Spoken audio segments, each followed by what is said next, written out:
18 años, ¿verdad? 18 años, eso para mí es muy raro, y eras porque en realidad yo estoy metido ya un poco en el mundo del fútbol. Ay, para mí es muy extraño, de verdad.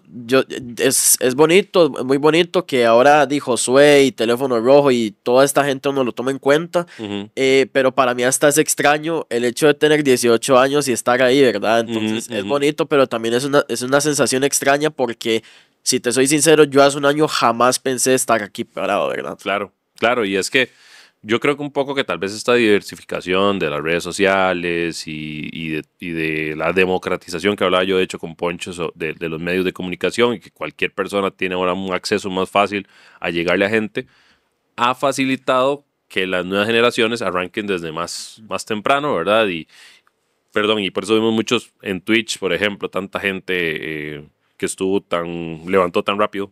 16, 15 años, 20 años, ¿verdad? Entonces, Mr. Ale, por ejemplo, Ale, que yo me llevo con él ahí, saludo a Ale, y Ale empezó desde una edad muy temprana en esto. Ahora ya se pasó a YouTube, porque ahora YouTube es, digamos, se abrió un camino. Yo creo que ahora sí a YouTube, que por un tiempo se habló de que YouTube ya había quedado un poco, tal vez, no sé si en el olvido, pero ya había quedado un poco de lado, y ahora la gente ha vuelto a YouTube. Ahora que estás vos, estoy yo tratando de empezar en este mundo, está Josué también, está Mr. Ale, entonces también se abrió un portillo hacia YouTube. Hacia mucha gente, y mucha gente vino, sí.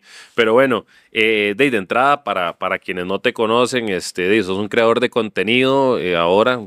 Creo que es la descripción más genérica tal vez de que hay del tema, pero sí creo que es la correcta, para mí, para la gente que hace YouTube, independientemente de cuál sea el espacio.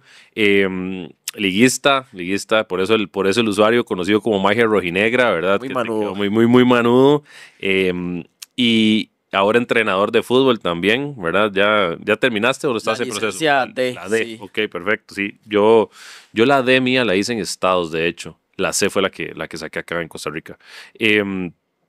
Pero bueno, ahorita también conversamos de eso un poquito. Sin embargo, yo quería, para arrancar, tal vez que vos me contaras un poco más, porque, si te soy honesto, te conozco por Teléfono Rojo, ¿verdad? Te conozco por ahí, te he seguido y veo cuando haces lives y todo en el canal, pero quería saber un poco más de esa primera etapa de tu vida, de dónde sos, de dónde naciste y creciste, y cómo empezás ahí en el mundo mucho de Twitter también y todo eso, y cómo es ese mundo, y cómo haces ese conecte y empezás en Teléfono Rojo y empezás ese tema de creación de contenido de fútbol. Ok, yo me crío en La Bruca, desde siempre he vivido ahí toda la vida.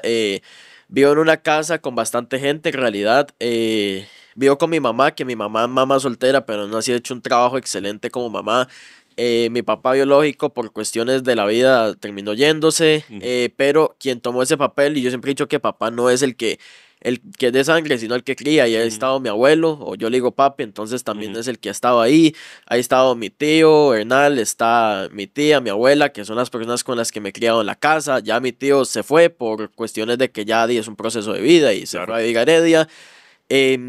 Después ya he vivido ahí toda la vida, ¿verdad? Siempre he sido muy futbolero, ¿verdad? Siempre he sido muy futbolero desde pequeño. Y pues al final he estado también desde el colegio, soy así. En el colegio incluso me tomaban en cuenta para todo. Una vez me tocó entrenar chamacos, así los niños pequeños. Una vez el profe no estaba y a mí me tocó quedarme entrenando. Entonces también desde ahí siempre me ha gustado mucho esa parte. Me han puesto a narrar en el colegio finales, me han puesto a pitar, me han puesto a tapar, me han puesto a jugar. Entonces he hecho de todo, como Jafet yo era como Jafet en el colegio, ¿verdad? El Sí, Jafet. el Jafet del colegio ahí. Y después lo del Teléfono Rojo es una historia interesante, porque yo siempre he sido muy fan del programa, desde siempre, incluso desde que Josué hace Naked, que hacían pandemia. Entonces yo lo veía desde ahí con el Mambo, que a veces también estaba piolo. Y pues es curioso, porque cuando Josué ya vuelve a hacer Teléfono Rojo acá en Fepso, yo una vez vine a ver con mi primo Rodrigo ahí, que también me ha apoyado mucho en este tema. Entonces mi primo Rodrigo, una vez, él y yo vinimos a ver. Y entonces yo le dije a Josué, porque Josué también conoce el mundo de Twitter. Entonces yo le dije que yo era magia, y me dijo que me había dicho que qué pequeño que era el mundo y todo. Y ya la segunda vez, Colacho me invitó a venir a ver el programa, y Josué se tenía que ir para Guatemala, creo, si no estoy mal. Y fue ahí que quedó un espacio y me dijo, ¿quiere entrar? Y yo ahí dije, yo estaba muy nervioso, la verdad, sinceramente, Claro. te soy sincero. pero dije, la vida es de oportunidades y tenía que aprovecharla. Después de eso, ahí a Vilaé también, Ujú, porque yo quería volver, sinceramente, y creo que ujú, no lo hice mal, entonces dije, creo que algo puedo demostrar. Él hizo el contacto con José para que yo volviera. Eh, Me acuerdo que creo que eso fue después de que la liga le ganara Comunicaciones, si no estoy mal. ujú. Vine, eso fue un viernes, estábamos Piolo, Josué y Cage, y esa vez yo le dije a Josué que si podía seguir, y a partir de ahí seguí. Creo que Josué no me tendría si yo fuera malo, en Sí, sí. realidad. Entonces seguí viniendo, me convertí en panelista, y de verdad que para mí es un sueño también, porque en realidad yo a Josué siempre lo he admirado. O sea, para mí es de los mejores periodistas del país, y estar con él y prácticamente es estar viviendo un sueño. Ahora también la liga me ha tomado en cuenta.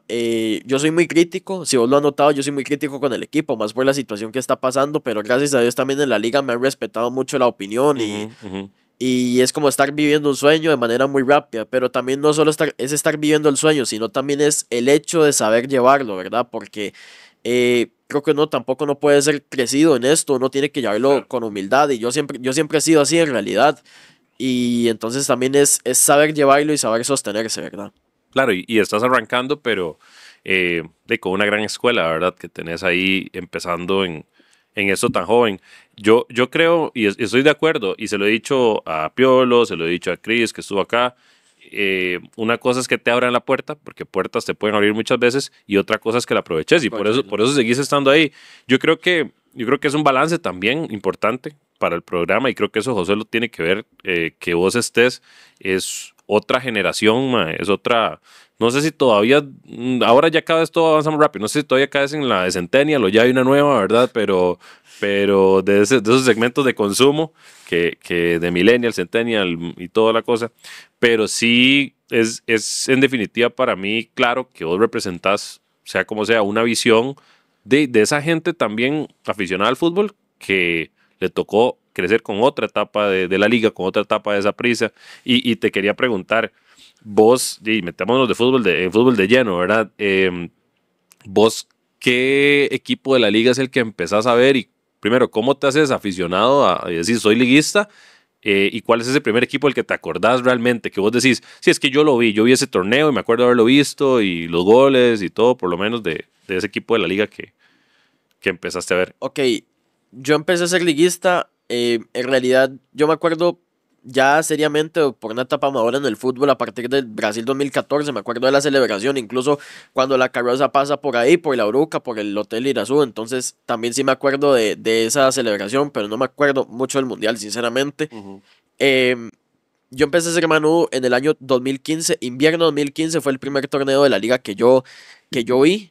Em, Empecé a ser Manu por un clásico ibérico, que la liga le gana 3-1 a Saprissa. Me Ujú. acuerdo que fue un gol de Matarrita y un doblete de Kenner Gutiérrez. Ajá. Ese fue el invierno 2015, torneo que la liga con Hernán Torres pierde la final contra Saprissa. Saprissa que empezó con Douglas Sequeira, no sé si te acordás, Sí, sí. y que termina el torneo con Carlos Watson, y Saprissa nos gana aquel torneo que se armó el problema o el famoso Los Princesos. Ajá. Entonces ese fue el primer torneo que yo me acuerdo viendo la liga ya seriamente, y que sí me acuerdo de muchos partidos y todo.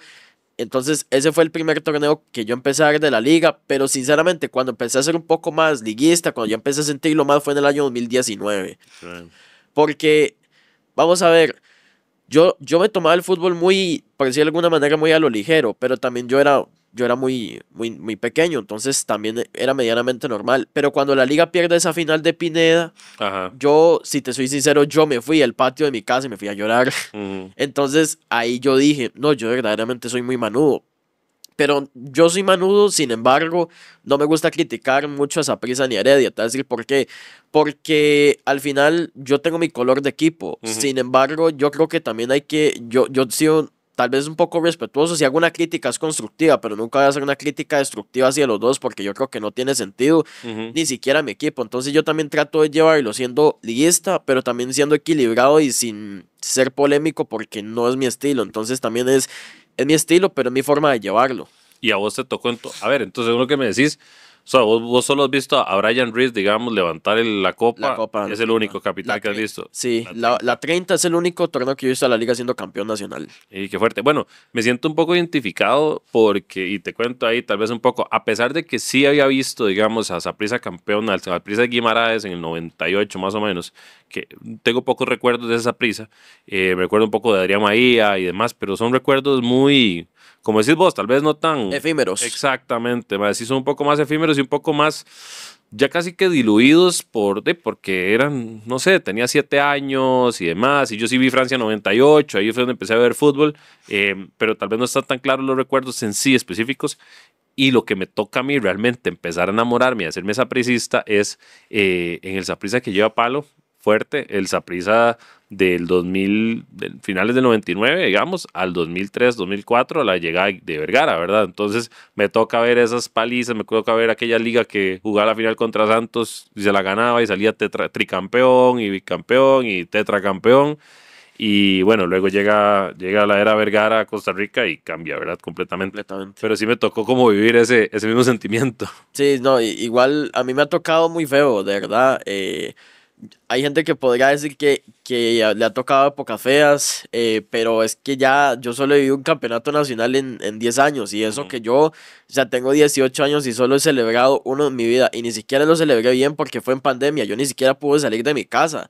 Yo me acuerdo que el recuerdo que yo tengo más bien es en mi casa celebrando ahí con mi papá, pero no pude ir a la abuela, ni siquiera he podido ir a la abuela a celebrar y si soy sincero, ese es uno de los anhelos más grandes que tengo, que el día que la liga quede campeón, diga la abuela a celebrar y perfectamente ese puede ser uno de los días más felices de mi vida el día que llegue. No sé cuándo será, pero está más cerca de llegar que... Sí, es normal que con el tiempo va a llegar, ¿verdad? Por más que lo que querramos o no, los morados debe llegar el momento en que la liga vuelva a salir campeón y tener su buena etapa y te va a tocar. Es parte del fútbol. Y te iba a preguntar, digamos, bueno, vos ya creciste, ¿verdad? Como dijiste, en Uruca y todo este tema, pero vos empezás en Twitter a generar un usuario, ¿verdad? De esta comunidad que se empieza a volver pues famoso en Twitter, ¿verdad? Y tendencia y magia rojinegra. Yo lo veía por ahí. Yo uso Twitter, pero la verdad, o sea, más que nada para ver. Y a veces comento algo ahí, pero muy poco. Y mi usuario es un poco raro ahí. Es como, no algo por lo que me conoce todo el mundo. Entonces, X. Pero... que le sigo diciendo Twitter, nunca le voy a decir ex porque lo siento rarísimo, pero... Es muy extraño. Es muy extraño, más un nombre muy extraño, Elon Musk y sus varas.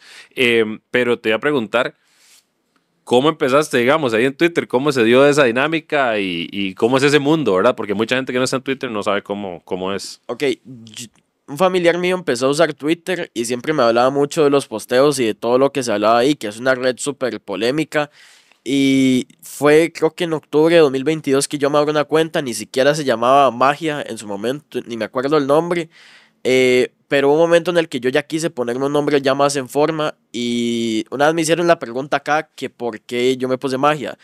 El nombre Magia se debe a que yo dije algo rojinegro, manudo, y digo Magia, el mago del balón, Morera Soto, entonces digo Magia rojinegra, ese es de hecho acá Izaguirre me dijo que era un nombre muy pesado, pero también es el hecho de saber llevarlo, pero ese es el origen de Magia, empecé a postear, me empecé a llevar, empecé a hacer amistad con un periodista que es Jorge Alpizar, que es muy amigo mío, también ha estado por acá, y me empecé a llevar muy bien con él, de hecho, tal vez él me empezó a meter en este mundo de alguna manera porque él hace en vivos también, de hecho él empezó en Twitch, ya se pasó a YouTube y él me empezó a meter a sus en vivos, de hecho me da hasta vergüenza poner la cámara y todo, pero él incluso antes de yo llegar a Teléfono Rojo, él me había dicho que me abriera un canal de YouTube, entonces también yo le agradezco a él porque tal vez él ya tenía una visión de que tal vez podía hacerlo de buena manera. Y ya fue que después yo me animé, pero el primero en decírmelo fue él y yo empecé en Twitter a hablar, ya después entré acá, que fue donde tal vez agarré un poco más de, no sé si de popularidad, pero tal vez, por decirlo de alguna manera, me empecé a ser un poquito más conocido. Sí, hay una mediatización, claro. Sí.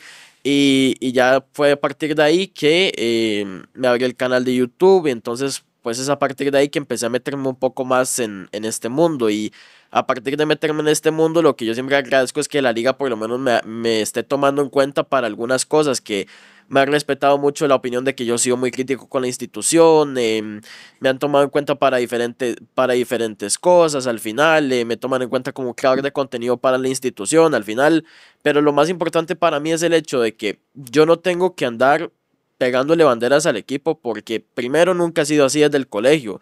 Desde el colegio yo siempre he sido muy crítico con el equipo. De hecho, es Ujú. curioso porque los profesores siempre me decían, oiga, ¿qué le pasa a la liga? ¿Qué le pasa? ¿Qué le pasa? Y yo siempre les decía que yo pensaba esto y lo otro, y siempre ha sido así. Entonces yo creo que eso, lo que yo agradezco es que me respeten mi punto de vista y mi perspectiva acerca de la situación, más porque creo que ellos tienen que entender que si yo soy así, no es porque es por el hecho de que ellos no han ganado en 10 años. Y ellos también Ujú, tienen que entender que para mí es duro que yo teniendo 18 años yo solo haya celebrado una vez en mi vida, ¿verdad? Entonces ujú. creo que también eso ellos deben de tomarlo en cuenta cuando yo emito una opinión, una crítica constructiva, por decirlo de alguna manera.